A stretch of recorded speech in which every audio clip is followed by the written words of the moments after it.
महाराष्ट्रमा एकजना माताजी हुनुहुन्थ्यो। उहाँ के गर्नुहुन्थ्यो भने गोबरको के भन्छन् गुइठा के भन्छन् हो तराईतिर जानु भने त्यो गोबरलाई गुइठा बनाएर यसरी टाँसेर राख्छन् र त्यो गुइठा जाडो महिनामा बाल्न बहुत काम लाग्छ। त्यो गुइठा बनाउनुहुन्थ्यो गोबरको। अनि के भन्नुहुन्थ्यो हातमा त्यो गोबरको लिएर अनि हातमा लिएर विठ्ठल विठ्ठल विठ्ठला हरि ओम विठ्ठला विठ्ठल विठ्ठल विठ्ठला हरि ओम विठ्ठला भन्दै विठ्ठललाई कृष्णलाई सम्झिँदै त्यो गोबरको थुप्रो बनाउनुहुन्थ्यो। एक दिन के भएछ माताजीको त्यो गोबरको ती गुइठाहरू हराएछ।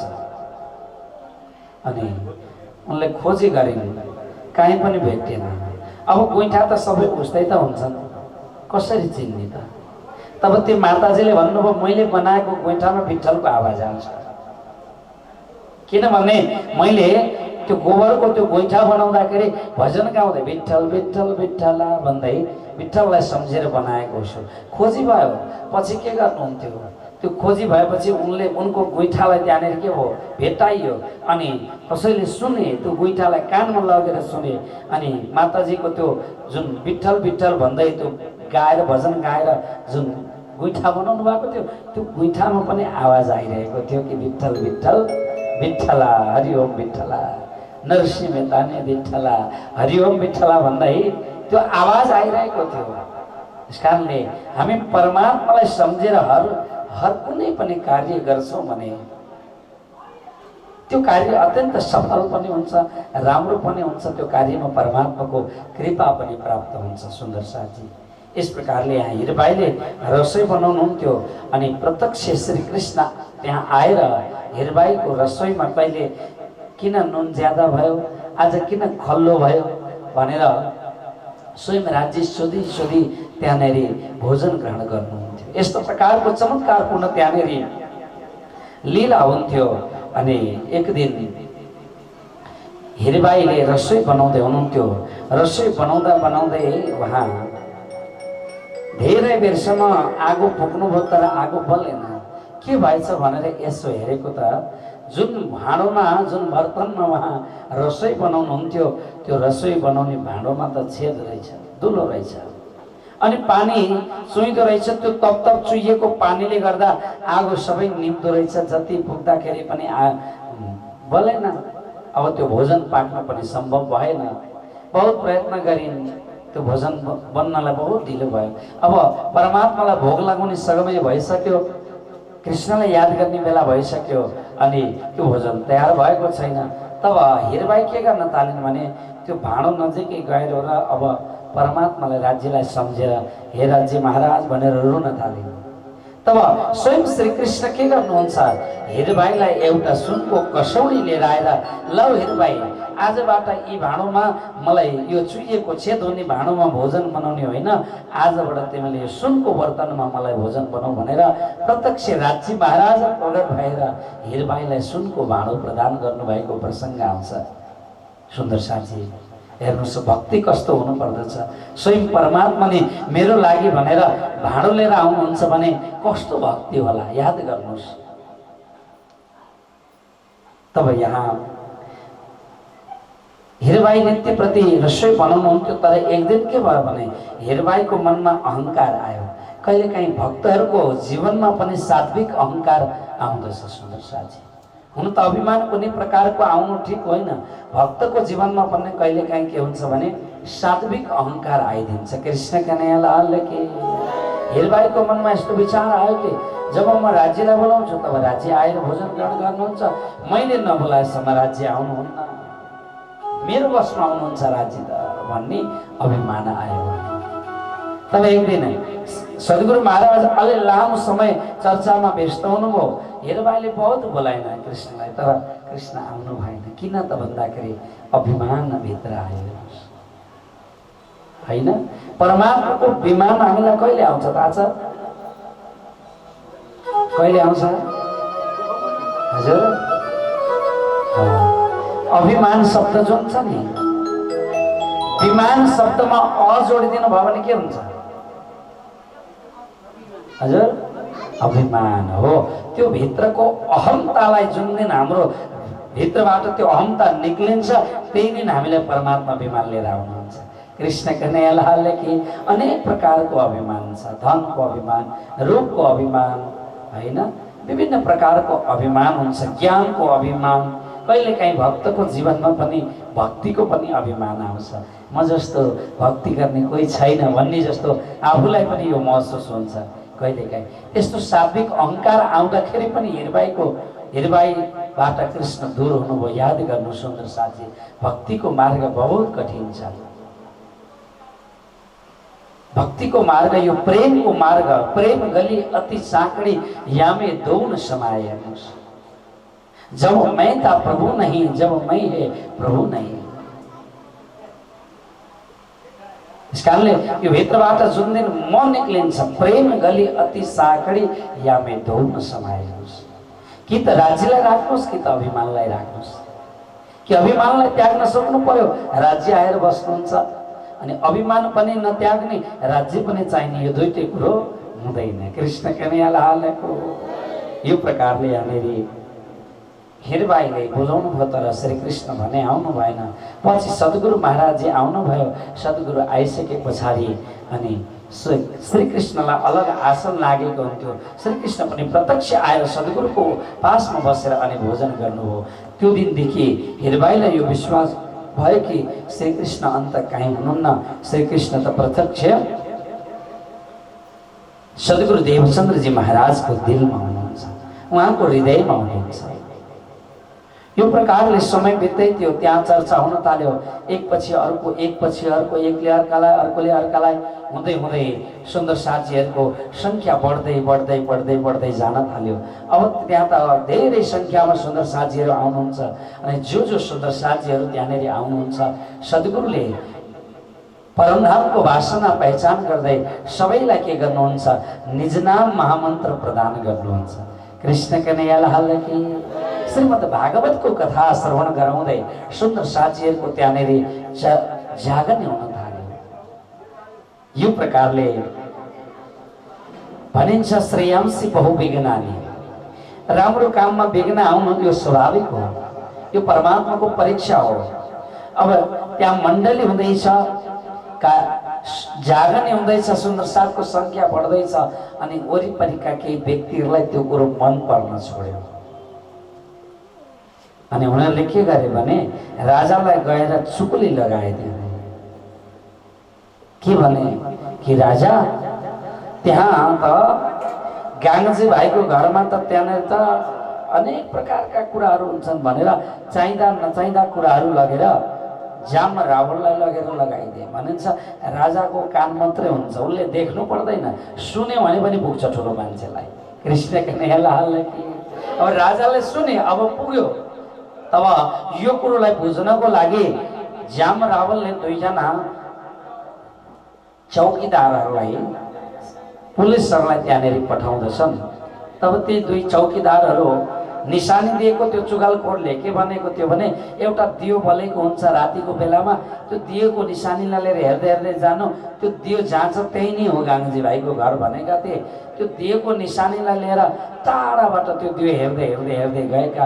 अब दियोको नजिक पुगे, जति नजिक पुग्छन् त्यो दियो त्यति पर पर जान्छ। दुईजना गएका थिए, एउटा त त्यहाँ रातभरि कुवामा घुमेछ, अर्को एउटा चाहिँ कलाजी राजाको पासमा धरोल भन्ने गाउँमा पुगेछ, उता पर धेरै कोस पर पुगेछ। अनि बिहान लगभग उज्यालो उज्यालो हुन लाग्यो, त्यो दियो त भेटिएन। त्यो दियो त नजिक आएन, हिँडेको मात्रै भयो, एउटा चाहिँ घुम्या भयो रातभरि। अनि बिहान उज्यालो हुन लाग्यो, दियो त भेटिएन। अनि उसले त्यहाँ पानी भर्न आउने पनिहारीहरूलाई सोधेछ, होइन म कहाँ छु भन्दाखेरि पनिहारीहरू हाँसेछन्। तिमीलाई थाहा छैन यो कलाजी राजाको गाउँ हो भन्ने, धरोल भन्ने तिमीलाई थाहा छैन भनेर हाँसी मजाक गरेछ। तब त्यो चौकीदारलाई बडा गुस्सा आयो। हामीले गलत चुगली लाउने, नराम्रो कुरो भन्ने, यो त रिस गर्ने मान्छे पो रहेछ, यो चुगलखोर त बडा दुष्ट पो रहेछ त, यसलाई भेट्टाउन मात्रै भन्दै त्यहाँबाट रिसले मुरमुरिँदै आए। अनि राजालाई आएर भन्न लागे, राजा यो कुरो सब झुटो रहेछ, सत्य होइन रहेछ। त्यो चुगलखोर त बडा दुष्ट मान्छे रहेछ, यसले दुष्ट प्रवृत्तिले नराम्रो भावना लिएर ऊ रिस गर्दो रहेछ, तब पठाएको रहेछ यस्तो प्रकारको भनेर भन्नुभयो। तब राजालाई यो कुरो विश्वास भयो अनि बिस्तारै बिस्तारै सद्गुरु देवचन्द्रजी महाराजले पनि यो कुरो थाहा पाउनु भयो अनि सद्गुरुको मनमा यो लाग्यो कि ओहो, जुन ठाउँमा जुन स्थानमा कोही व्यक्तिहरूले त्यहाँ निन्दित हुन्छ, निन्दा हुन्छ भने त्यो ठाउँमा बस्नु ठिक होइन भनेर सद्गुरुले के गर्नुभयो, गाङ्गी भाइलाई भन्नुभयो कि गाङ्गी भाइ, ठिक छ, तपाईँको घरमा चर्चा कथा भइरहेको छ, तपाईँले स्थान दिनुभएको छ, एकदमै ठिक छ, तर अब म चाहन्छु कि धर्मको जागरणको लागि कुनै एउटा सानो कुटी तयार पारौँ जहाँ सुन्दर साथीहरू सबैजना आएर बसुन्, म एकान्तमा बसेर परमात्माको म भजन गर्न चाहन्छु भनेर सद्गुरुले गाङ्गी भाइलाई भन्नुहुन्छ। यहाँ लालदासजी भन्नुहुन्छ, श्री देवचंद्र जी के अमल में सात को हुआ सुख हुआ अंग, तिनकी चर्चा सुनते मावत नहीं उमंग। अत्यन्त आनन्द प्राप्त भयो, सबै उमङ्गित हुन्छन्। जब सद्गुरुको चर्चामा आएर सुन्दर साथीहरू बस्नुहुन्छ तब हृदय पुलकित हुन्छ, अति आनन्द प्राप्त हुन्छ सद्गुरुको चर्चामा। उहाँ प्रत्यक्ष परमधामलाई देखेर वर्णन गर्नुहुन्छ सद्गुरु देवचन्द्रजी। यस प्रकारले यहाँनेरि चर्चा हुँदै गयो अनि गाङ्गी भाइलाई भन्नुभयो कि गुरुदेव, यदि तपाईँ मेरो घरमा बस्न चाहनुहुन्न भने म चाहन्छु मेरो यहाँ नजिकै एउटा बगैँचा छ, त्यो बगैँचामा हजुर गएर बस्नुहोस् भन्नुहुन्छ। र गाङ्गी भाइले के गर्नुहुन्छ, एउटा बगैँचा प्रदान गर्नुहुन्छ। अनि सद्गुरु देवचन्द्रजी महाराज त्यहाँ पहिले एउटा स्वामीको वृक्ष जसलाई खिजडा भनिन्छ, खिजडाको वृक्ष त छँदै थियो अनि सद्गुरु देवचन्द्रजी महाराजले के गर्नुभयो, दात्युन गर्दै गर्दै एउटा दात्युनलाई त्यहाँनिर गाड्नु भएको थियो, त्यहीले वृक्षको रूप धारण गर्यो। आज पनि तपाईँ हामी यसरी 5 नौतनपुरी धाममा जान्छौँ भने जुन सद्गुरुले रोप्नु भएको जुन स्वामी वृक्ष छ, 2 वृक्ष अहिले सद्गुरुको निशानीको रूपमा अहिले पनि प्राप्त हुन्छ, दर्शन अहिले पनि प्राप्त हुन्छ। दुनियाँमा कुनै इतिहासमा त्यस्तो हुँदैन 400 वर्षसम्म रुख बाँच्दैन, होइन? सबैभन्दा त्यो प्राचीन आज सद्गुरु स्वयं धाम गएको पनि 400 वर्ष भइसकेको छ सुन्दर साथी, होइन? त सद्गुरुको 400 वर्षसम्म पनि त्यो वृक्ष आज जस्ताको तस्तै छ। सद्गुरुले जस्तो रोप्नु भएको थियो आज त्यो वृक्षले ठुलो आकार लिएको छ। तपाईँहरू नौतनपुरी धामको दर्शन गर्न जानुभयो भने त्यो वृक्ष आज पनि पाइन्छ। अनि प्राणनाथजी महाराजले त के भन्नुभएको छ, वार्ने जाउँ बनराय वल्लभ की जाकी सुख शीतल छाया। जुन वृक्षको तल गएर बस्दाखेरि शीतलताको अनुभूति हुन्छ, जुन वृक्षको छारीमा बस्दाखेरि आनन्दको अनुभूति हुन्छ, त्यस्तो नौतनपुरी धाम। तब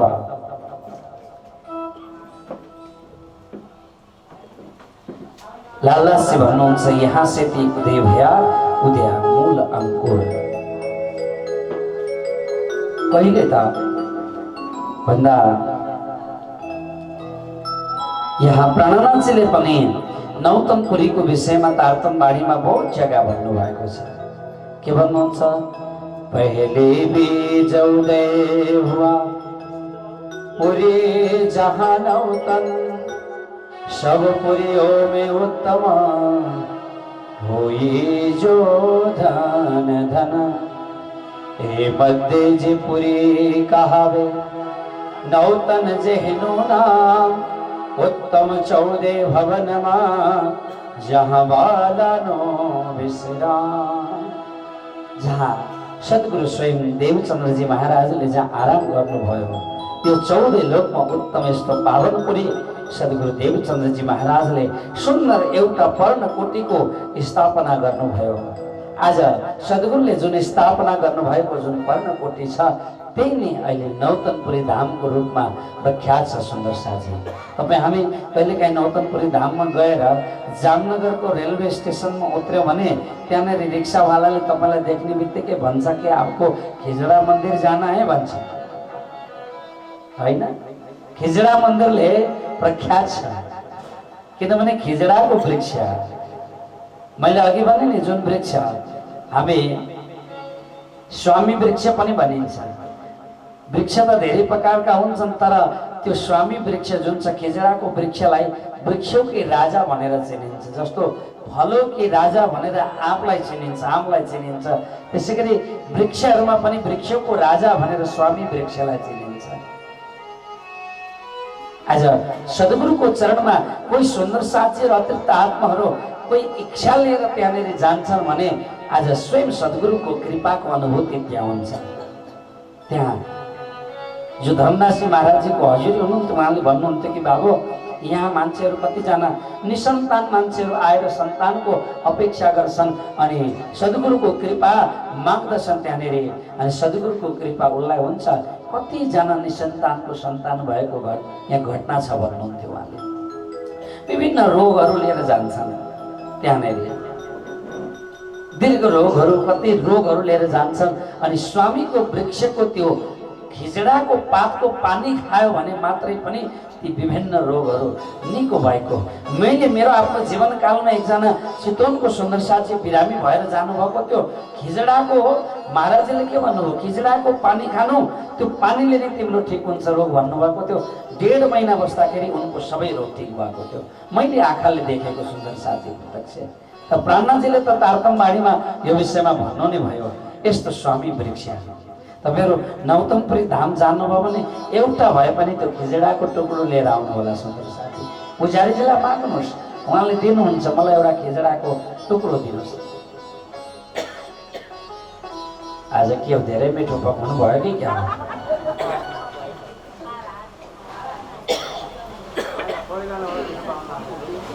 कृष्ण कन्हैया लाल की।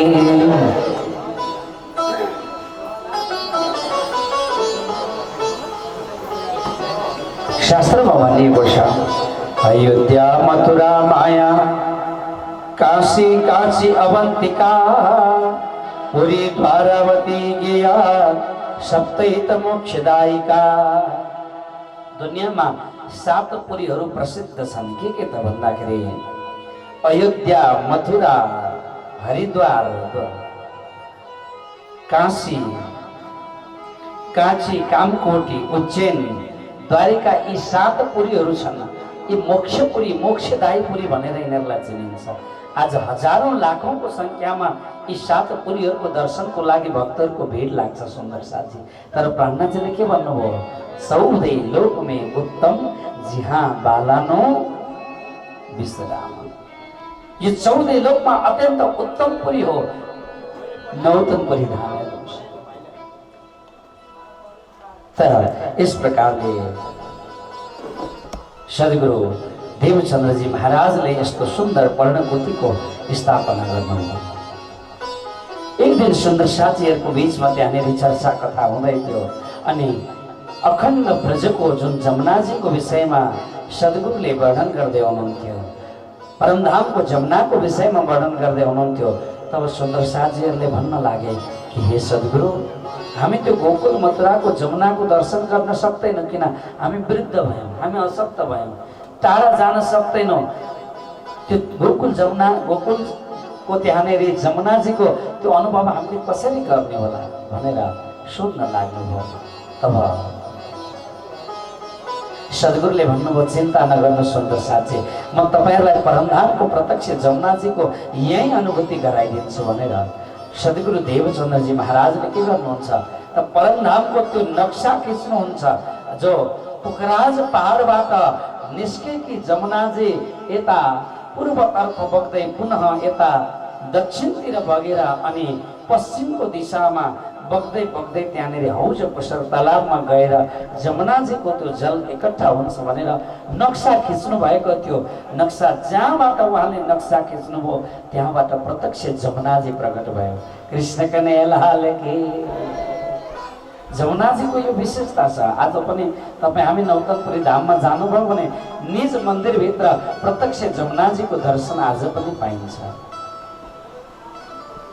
निज मन्दिरमा जुन सद्गुरुले प्रत्यक्ष स्थापना गर्नुभएको जमुनाजी हो। म 6 वर्ष श्री 5 नौतनपुरी धाममा बस्ने सुन्दर साथी। त्यतिखेर गुजरातमा कहिले काहीँ के हुन्छ भने यहाँ तपाईँ हाम्रो नेपालमा जस्तो होइन, उतातिर पानी एकदमै कम पर्छ, खडेरी हुन्छ त्यहाँनिर। 2 वर्ष 3 वर्षमा कहिले 4 वर्षमा पनि पानी परेका त्यस्ता घटनाहरू छन्। म गएको बेलामा त्यहाँनिर 2-3 वर्ष पानी परेन, त्यहाँ पानीको अकाल लाग्यो। पानीको अकाल लाग्दाखेरि सबतिर त्यहाँनिर पानी सुकेर हाकार भयो। तर नौतनपुरी धाम जहाँ सद्गुरुले स्थापना गर्नुभएको जुन जमुनाजी छ त्यहाँ हमेसा अन्त अनिकाल लाग्यो, तर त्यहाँ पानीको कहिले पनि अनिकाल लागेन हेर्नुहोस्, हमेसा सकाल नै भइरहेको हेर्नुहोस्। अनि तपाईँ हामी कहिलेकाहीँ तीर्थ गयौँ भने, जस्तो प्रयागराज गयौँ भने, हरिद्वार गयौँ भने होइन, गङ्गा सागर गयौँ भने त्यहाँको जललाई हामी लिएर आउँछौँ नि, तीर्थको जललाई हामी पूज्य भावले हामी ग्रहण गर्दछौँ। अनि कोही मान्छे अन्तिममा धाम गइरहेको छ भने उसको मुखमा तीर्थको जल हाल्यो भने उसले गति पाउँछ भन्ने चलन छ होइन, लिएर आइन्छ नि तीर्थको जल। तर तपाईँ हामी विचार गरौँ, कुनै गङ्गाको जल हामीले उठाएर लिएर आएर घरमा बोतलमा राख्यौँ भने त्यो बोतलमा राखेको जल 2-4 वर्ष पछाडि लेउ लाग्छ, त्यो पानी फोहोर हुन्छ, खान योग्य हुँदैन, पिउन योग्य हुँदैन। अनुभव गर्नु भएको छ। तर श्री 5 नौतनपुरी धाममा सद्गुरुले स्थापना गर्नुभएको जुन जमुनाजी छ त्यो जमुनाको जल तपाईँ लिएर आएर घरमा 12 वर्षसम्म राख्नुहोस्। आज कतिपय सुन्दर साथीको घरमा तपाईँ जानुभयो भने त्यो 12 वर्षसम्मको त्यो पुरानो जल पाउनुहुन्छ, तर त्यो जलमा भने कुनै प्रकारको स्वाद परिवर्तन छैन, जस्ताको तस्तै अहिले पनि पाइन्छ। कृष्ण कन्हैया लाल की। 5 वर्ष पुरानो त मसँगै छ सुन्दर साथी, त्यो जल अहिले पनि त्यही स्वाद छ हेर्नुहोस्, कुनै परिवर्तन छैन यो तीर्थको जल। किनभने प्रत्यक्ष सद्गुरुको कृपा भएको ठाउँ हो, स्वयं धामधनी आएर त्यहाँ तार्तन प्रदान गर्नुभएको त्यस्तो पावनपुरी नौतनपुरी धाम हो सुन्दर साथी। अनि हाम्रो श्रीकृष्ण प्रणामी धर्मको आद्य पीठ नै के हो?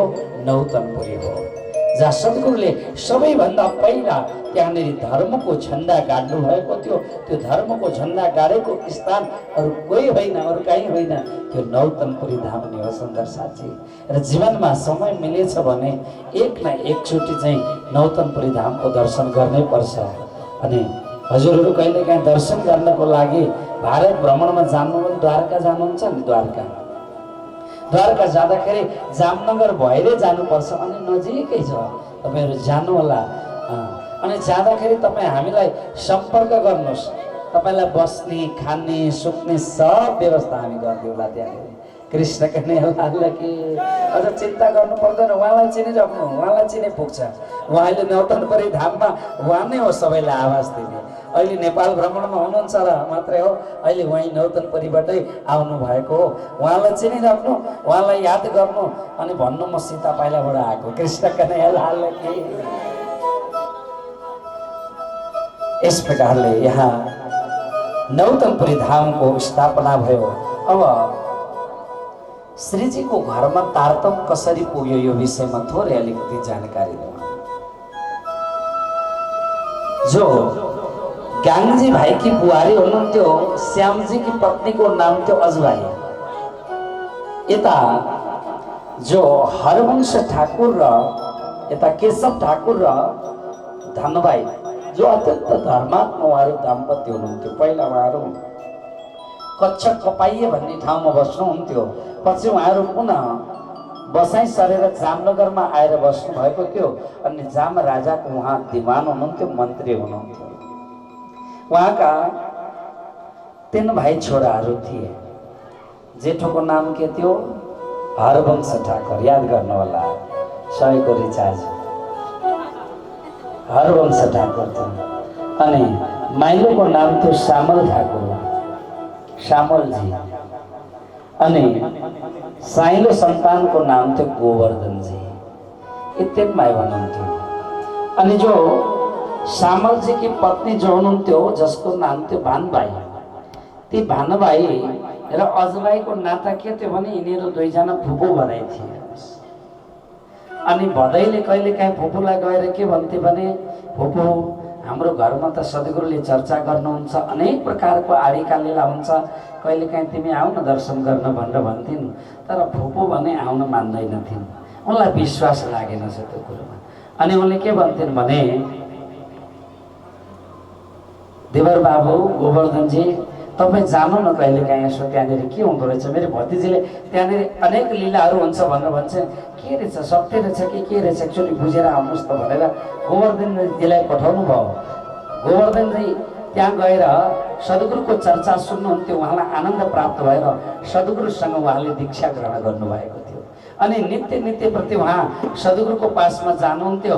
अनि कथा सकिएपछि जो प्रसाद मिल्थ्यो नि, त्यो प्रसाद आफू मात्रै खानुहुन्न, त्यो घरमा लगेर पनि बाँड्नुहुन्थ्यो। अनि उहाँ गएर भन्नुहुन्थ्यो कि नौतम परिमामा यस्तो अनेक प्रकारका आदिका लीलाहरू हुन्छन् भनेर उहाँले यस्ता घटनाहरू भन्नुहुन्थ्यो त्यहाँनिर।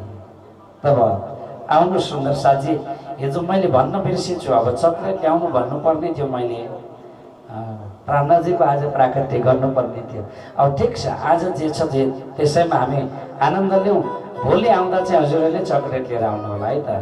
भोलि हामी यो प्राणजी यस धरतीमा आउनुभएको यो प्राकट्यको उत्सवलाई बितकको प्रसङ्गबाट हामी आनन्द लिनेछौँ।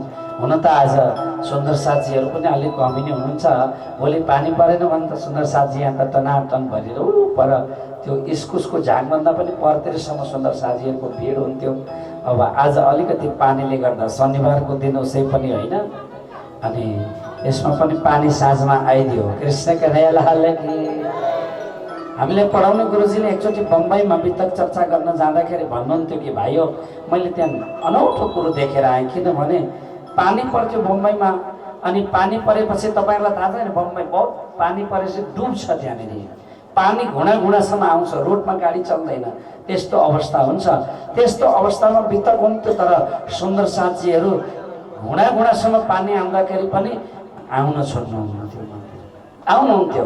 अब नआउनेको लागि त पानी आयो भन्दा बाहना गर्नुहुन्छ, आउनेको लागि यहाँ जेसुकै भए पनि उहाँहरू आउनु नै हुन्छ। कृष्णका दयालुले कि अब उहाँहरूले सोच्नुभयो होला, अब हाम्रो मणि पाण्डे सरले टेलिभिजनले खिचिदिनुहुन्छ, हामी घरै बसी बसी टिभी हेर्छौँ भन्न थाल्नुभयो किन।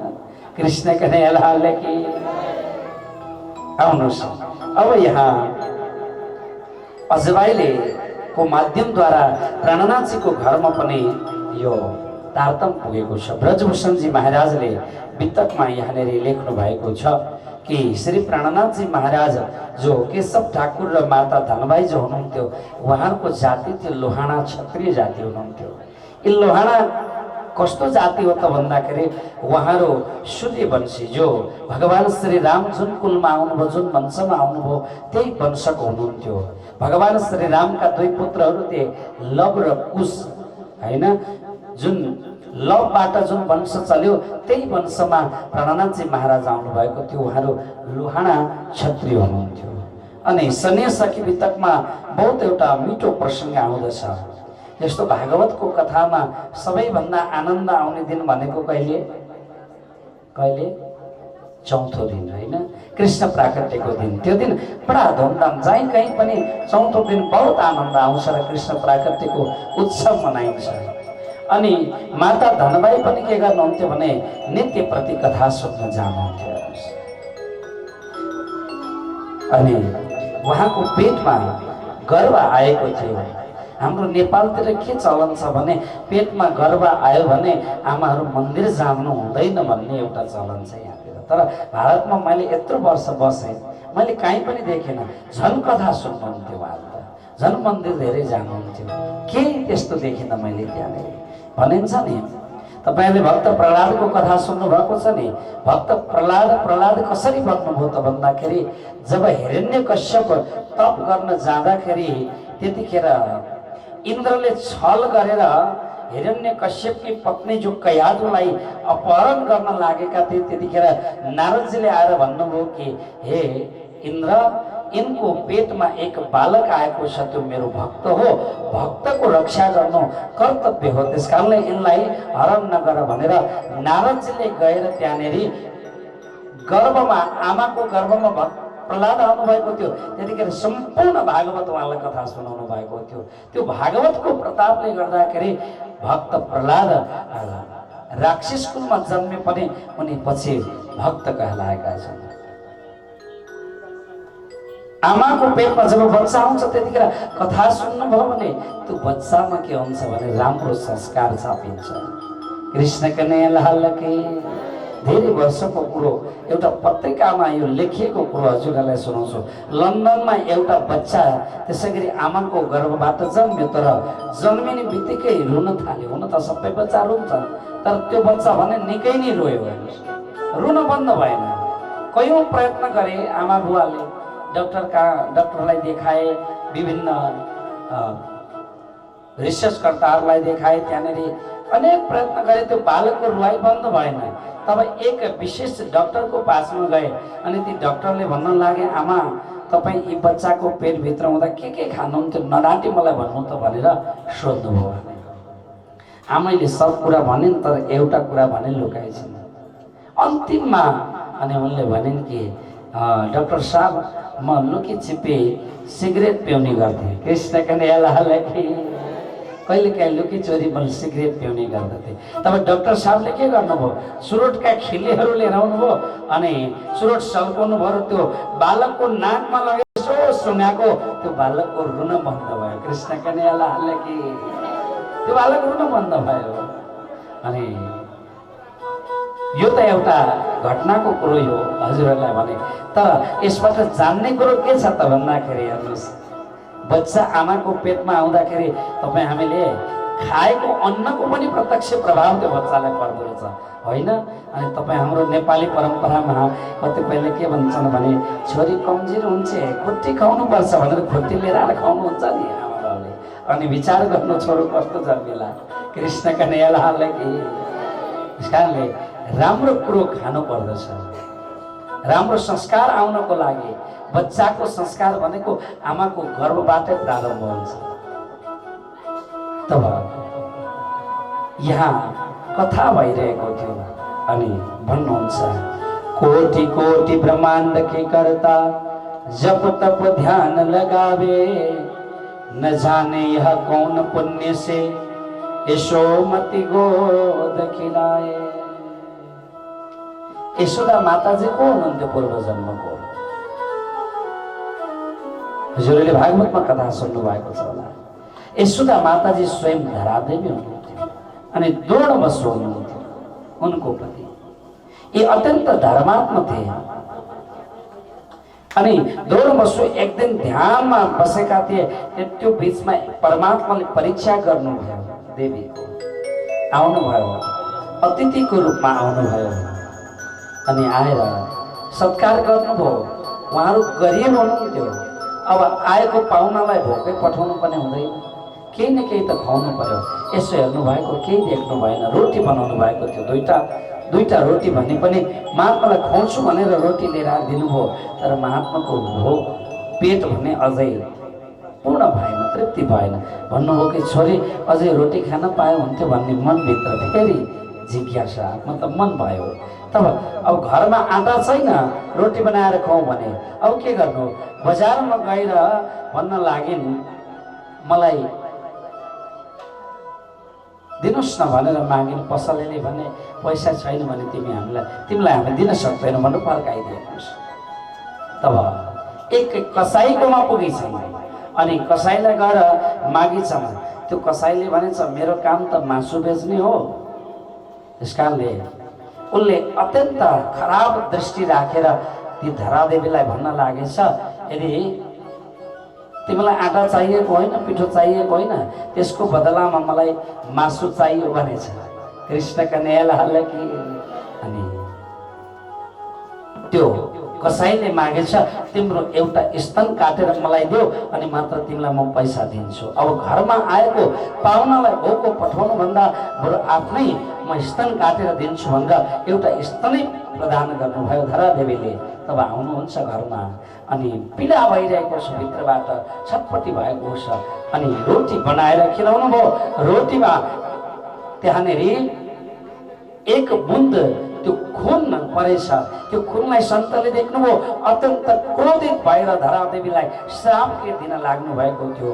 तब धरादेवी त थरथर काँप्दै मूर्छित भएर जमिनमा लड्नुभयो अनि त्यतिखेर सन्तको स्वरूपबाट प्रत्यक्ष भगवान प्रकट भएर अनि धरादेवीलाई भन्नुहुन्छ कि देवी आज तिम्रो मैले परीक्षा गरेको थिएँ, तिमी परीक्षामा मेरो पास भयो। देवी आज तिमीलाई जुन एउटा दर्द भएको छ, जुन पीडा भएको छ, त्यो दर्दलाई मेटाउनको लागि द्वापर युगको अन्त्यमा म तपाईको छोरो भएर जन्मिनेछु अनि तपाईको गोदमा बसेर म त्यो स्तनपान गरेर तपाईको त्यो पीडालाई म मेटाउनेछु भनेर भगवानले वचन दिनुभएको थियो।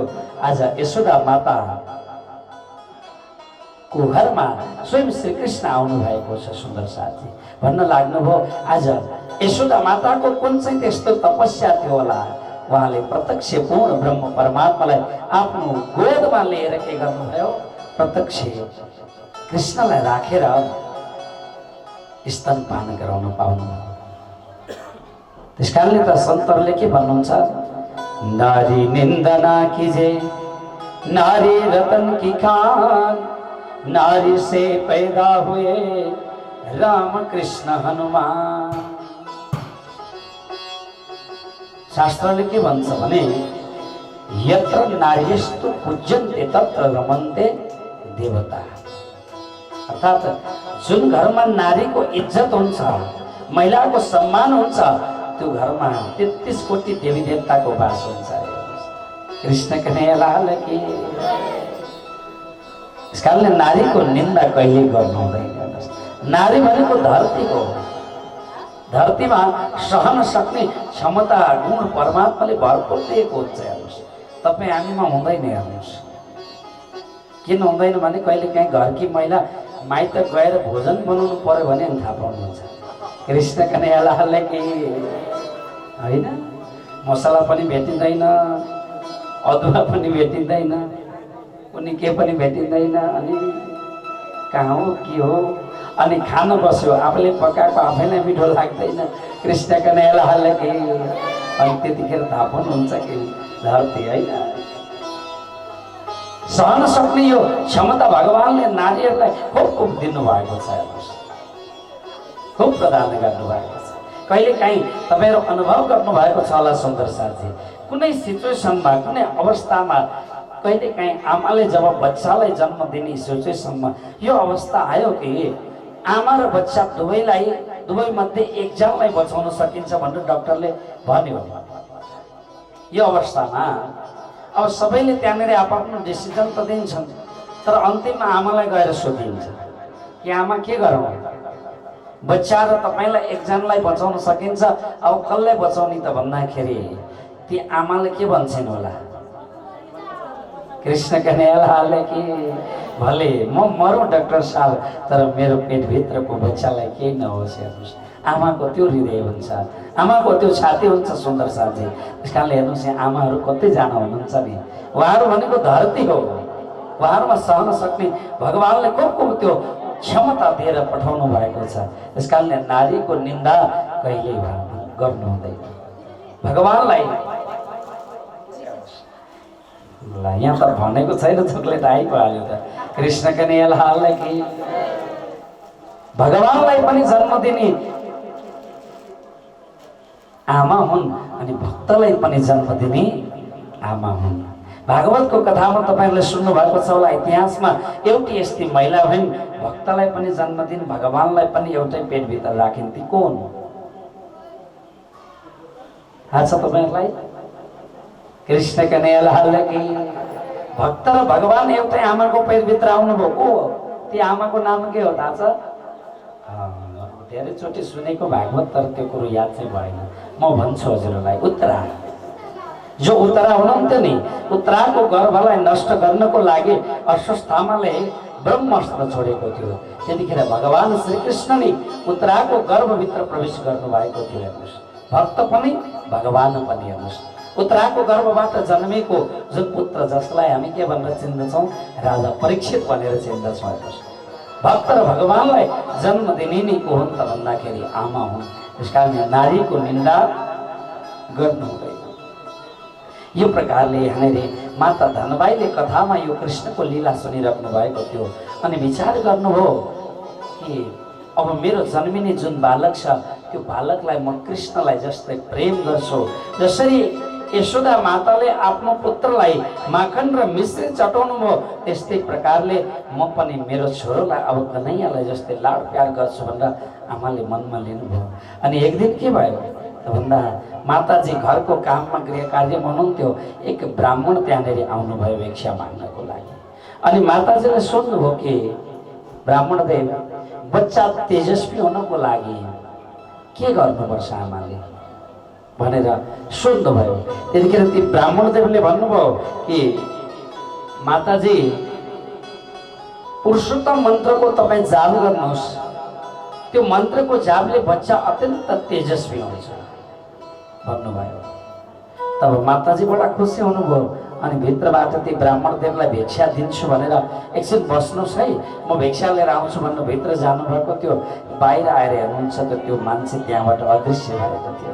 कृष्ण कन्हैया कि यहाँ प्रत्यक्ष स्वयं श्री कृष्ण ने के भन्नुभएको थियो त भन्दाखेरि यहाँ सन्तको ब्राह्मणको रूप धारण गरेर माता धनबाईलाई दर्शन दिन आउनु भएको थियो। अन्य वितकहरूमा यस्तो प्रकारका प्रसङ्गहरू पनि लेखिएका छन्। तब यहाँ समय व्यतीत हुँदै जाँदाखेरि यो चोकलेटलाई खोल्नु होला। कृष्ण कन्हैया कि